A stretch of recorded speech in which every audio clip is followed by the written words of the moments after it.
The first sphere, the moon, inconstant souls. Bathed in the gentle glow of the moon, the first sphere of heaven welcomes souls who were inconstant in fulfilling their sacred vows. Dante begins his ascent here in Paradiso, meeting spirits who, despite their pure intentions, could not uphold their commitments due to external pressures.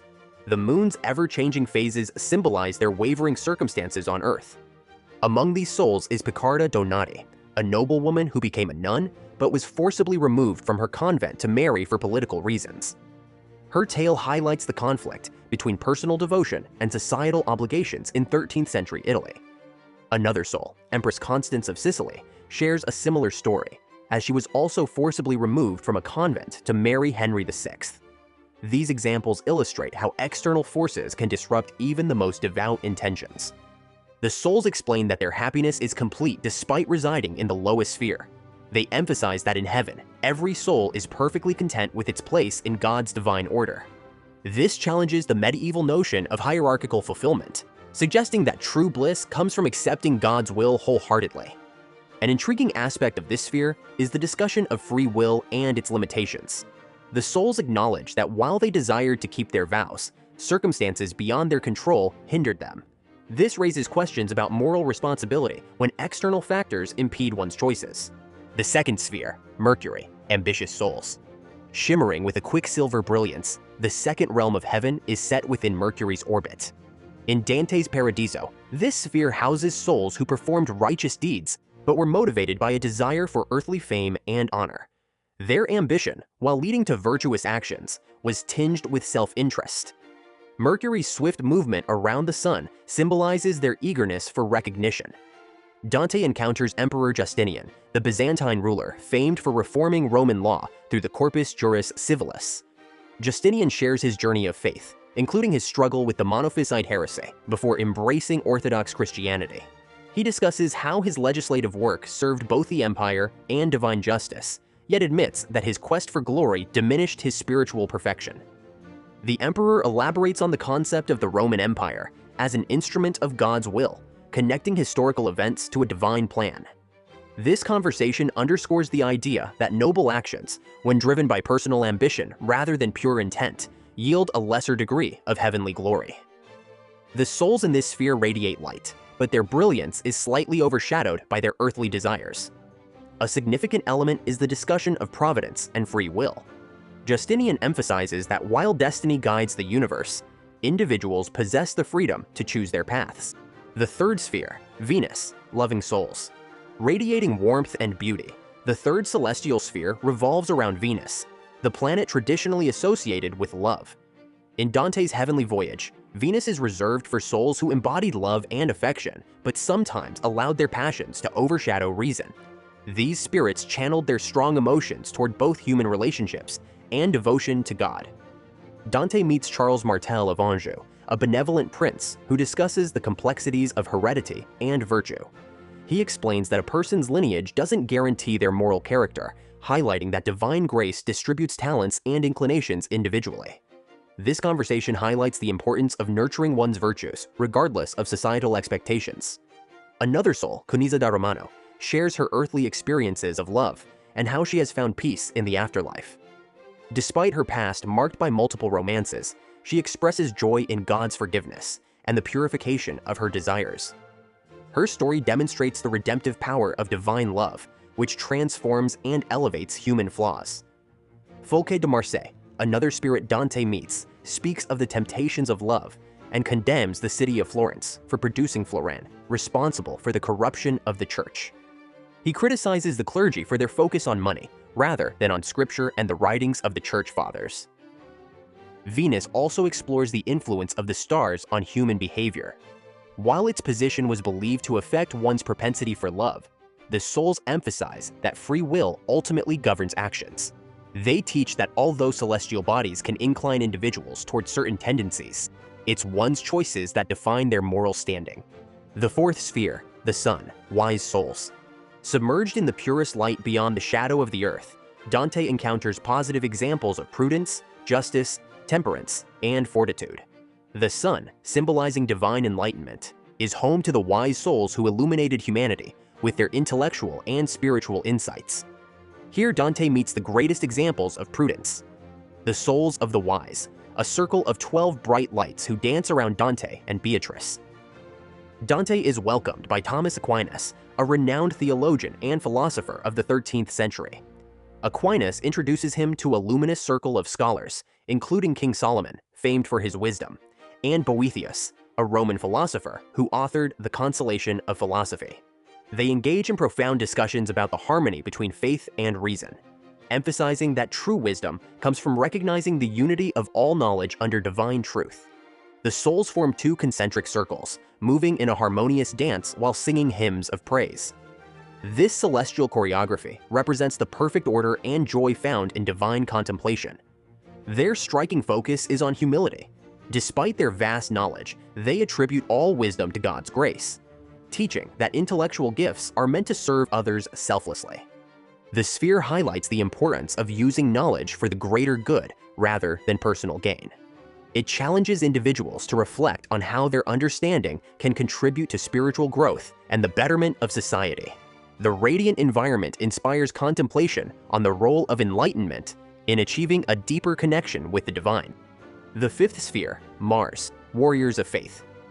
The planet Mars is traditionally associated with the god of war, and so the millions of sparks of light that are the souls of these warriors form a Greek cross on the planet Mars, which Dante compares to the Milky Way.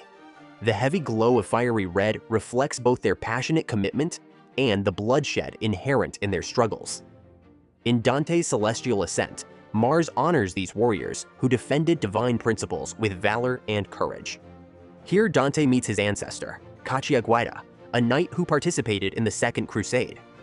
Cacciaguida praises the 12th century Republic of Florence, discussing the noble values of courage, sacrifice, and loyalty that defined his existence. Their conversation delves into the challenges of upholding righteousness amid societal decline, as Cacciaguida laments the moral decay he observes in Florence since his time. He prophesies Dante's exile, emphasizing that adversity can strengthen one's character and commitment to higher ideals. Surrounding them is a vast formation of souls, arranged in the shape of a glowing cross, symbolizing the union of martial prowess with spiritual devotion. Notable figures include Joshua, who led the Israelites into the Promised Land, and Charlemagne, the Frankish king who expanded Christendom. These warriors exemplify the fusion of faith and action, demonstrating that battles fought for just causes resonate in the divine realm. The sphere of Mars prompts reflection on the complexities of war conducted in the name of faith, encouraging a deeper understanding of the motives and consequences of such actions. The sixth sphere, Jupiter, just rulers. With regal splendor, the sixth celestial realm unfolds within Jupiter's orbit, embodying justice and noble governance. In Dante's Paradiso, this sphere is reserved for the souls of righteous rulers who upheld fairness and virtue during their earthly reigns. Jupiter, traditionally associated with kingship and the law, provides an ideal setting for these exemplary spirits. As Dante gazes upon this radiant domain, he witnesses souls arranging themselves to spell the Latin phrase, Diligiti justitiam qui judicatis terram. Love justice, you who judge the earth. Afterward, the final M of that sentence is transformed into the shape of a giant imperial eagle. This transformation symbolizes divine justice and the unity of righteous rulers. The eagle speaks with a collective voice, reflecting the harmony and shared values of these souls. Present within this sphere are figures such as David, Hezekiah, Constantine, and William II of Sicily, as well as two pagans, Trajan, who according to medieval legend was converted to Christianity, and, to Dante's amazement, Ripheus the Trojan, who was saved by the mercy of God in an act of predestination. Trajan had previously appeared in the Divine Comedy as an example of humility on the Terrace of Pride. On that terrace, Dante saw Trajan surrounded by his soldiers on their way to a military conquest. But Trajan halted after a grieving woman asked him to deliver justice to her son's murderers. The souls in this sphere form the imperial eagle of divine justice, speaking with one voice about God's justice. Dante uses this opportune moment in front of the eagle to ask about the accessibility of heaven to people who were born before Christ or lived in an area where Christianity was not taught. The eagle replies that the very core of salvation is a belief that Jesus Christ is the Messiah. The eagle then discusses the complexities of justice, divine grace, and the inscrutability of God's will, challenging preconceived notions about salvation and suggesting that divine justice transcends human understanding. The eagle's eye, formed by King David, underscores the importance of aligning one's will with divine wisdom. This celestial sphere invites reflection on the responsibilities of leadership and how just governance can shape society. The seventh sphere, Saturn Contemplatives. Reaching the serene expanse of Saturn, the seventh sphere immerses Dante in an atmosphere of profound silence and contemplation. This realm honors the contemplatives, souls embodying temperance, who dedicated their lives to deep spiritual reflection and the pursuit of divine wisdom. Saturn, associated with time, discipline, and meditation, provides an apt setting for these ascetic spirits. Dante is drawn to a luminous golden ladder extending infinitely upward, upon which souls ascend and descend in quiet devotion.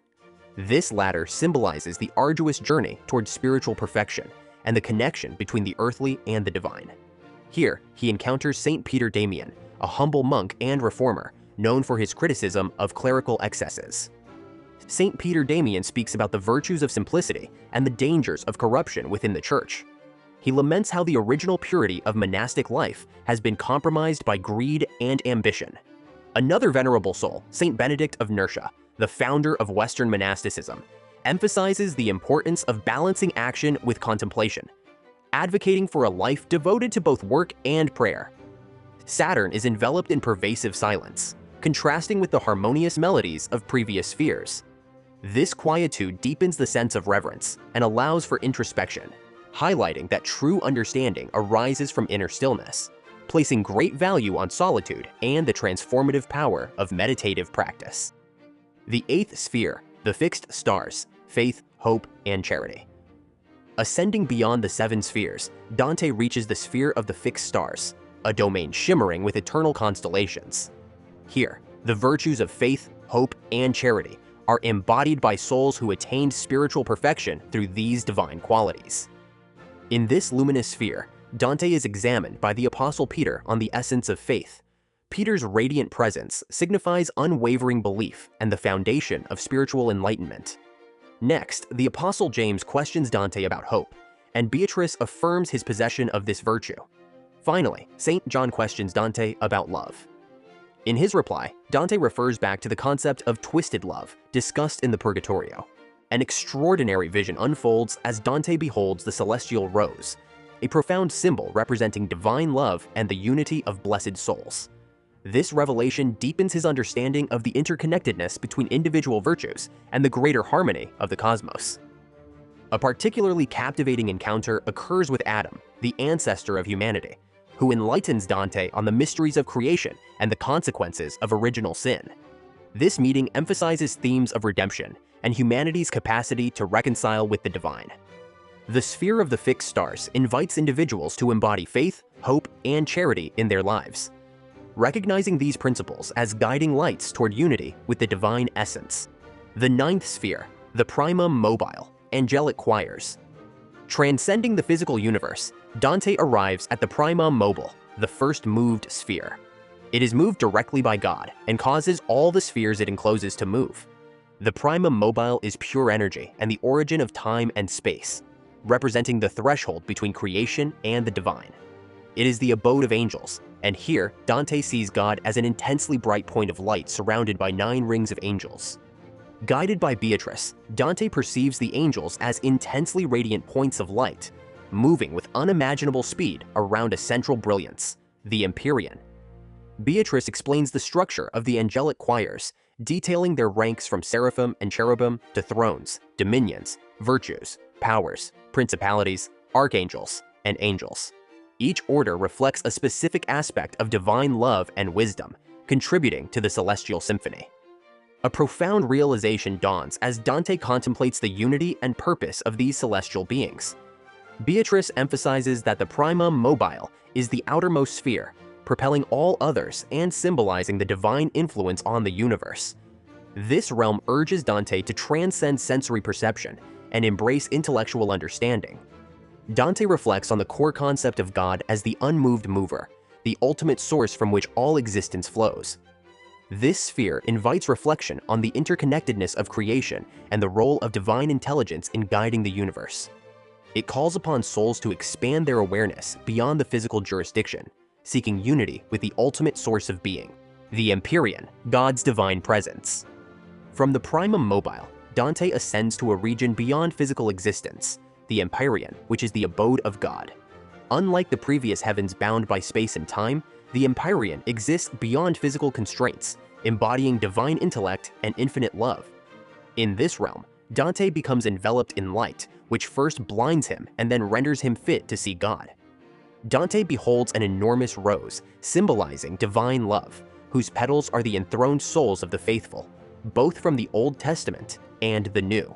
All the souls he has met in heaven, including Beatrice, have their home in this rose, and angels fly around it like bees, distributing peace and love. Beatrice, representing theology, now returns to her place within the rose, signifying that Dante has moved beyond the need for theology and is ready for direct contemplation of God. Saint Bernard of Clairvaux now becomes his new guide and directs Dante's gaze toward the Virgin Mary, the Queen of Heaven, who sits at the pinnacle of the celestial rose. Mary's role as an intermediary highlights the profound connection between humanity and the divine. Saint Bernard further explains predestination and prays to the Virgin Mary on Dante's behalf. Through her intercession, Dante is granted the beatific vision, the direct contemplation of God. Finally, Dante comes face to face with God. God is revealed as three equally large circles occupying the same space, symbolizing the Father, the Son, and the Holy Spirit. Within these circles, Dante discerns the human form of Christ. He experiences a profound alignment of his soul with divine will, understanding that love is the fundamental force moving the universe, and that some truths are accessible only through direct spiritual experience. Dante's journey culminates in the realization that the ultimate fulfillment lies in the harmonious union with God's love.